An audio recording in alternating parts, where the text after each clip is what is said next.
Ibu Pradalaki ungkap kejanggalan kematian sang anak, ini pembunuhan berencana. Pradalaki Namo mengembuskan nafas terakhir pada Rabu, 6 Agustus 2025, sekitar pukul 11.23 WITA setelah 4 hari mendapat perawatan intensif di RSUD Airamo, Kabupaten Nagekeo. Sang ibu, Epi Sepriana Mirpe, menjadi saksi bisu penderitaan anaknya yang meninggal dunia dalam kondisi mengenaskan setelah diduga mengalami kekerasan dari sejumlah oknum seniornya di dalam satuannya.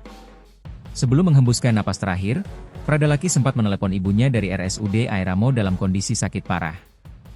Suaranya lemah namun penuh kerinduan. Mama, Shalom Mama, Laki baik-baik saja. Mama apa kabar? Saya kangen Mama. Mama datang Nagekeo kok?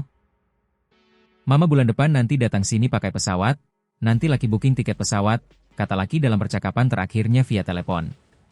Percakapan itu terjadi setelah perjuangan panjang sang ibu meminta izin kepada atasan Laki agar diizinkan berkomunikasi dengan anaknya.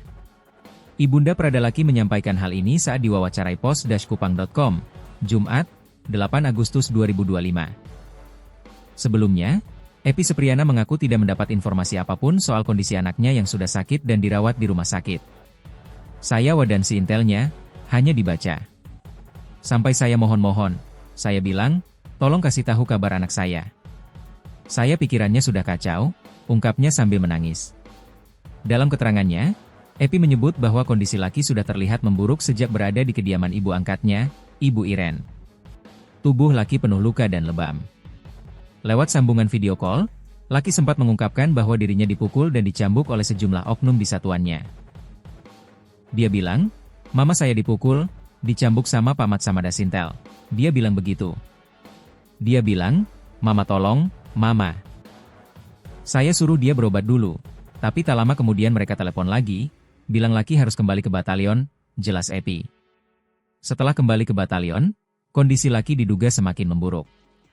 Ibunya menduga anaknya kembali menjadi korban penganiayaan. Mungkin mereka aniaya tambah lagi di sana. Itu yang bikin dia tambah parah. Saya tidak habis pikir, ujarnya penuh duka.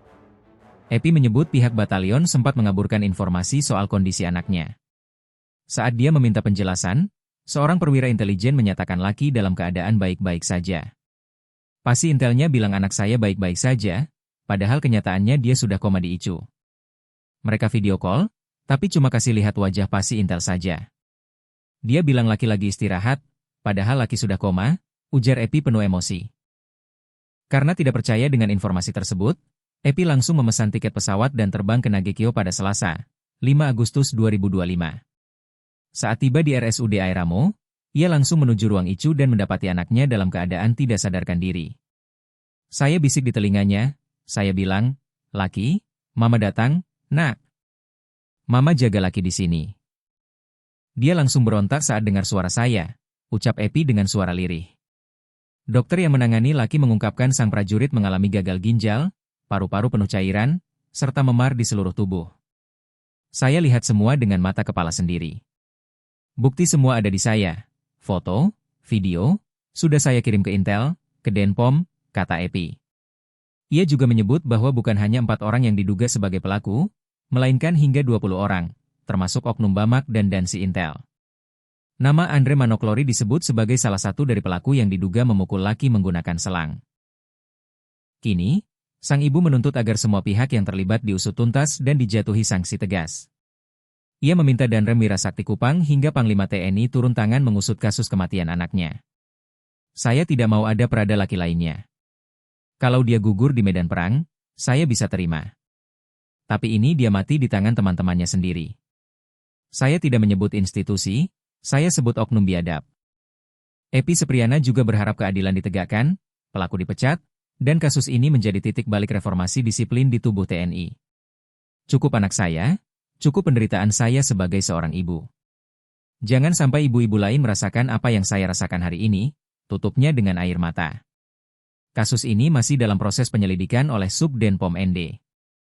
Pos-kupang.com dan tribunflores.com akan terus mengikuti perkembangan dan mempublikasikan informasi terbaru seiring dengan berjalannya proses hukum.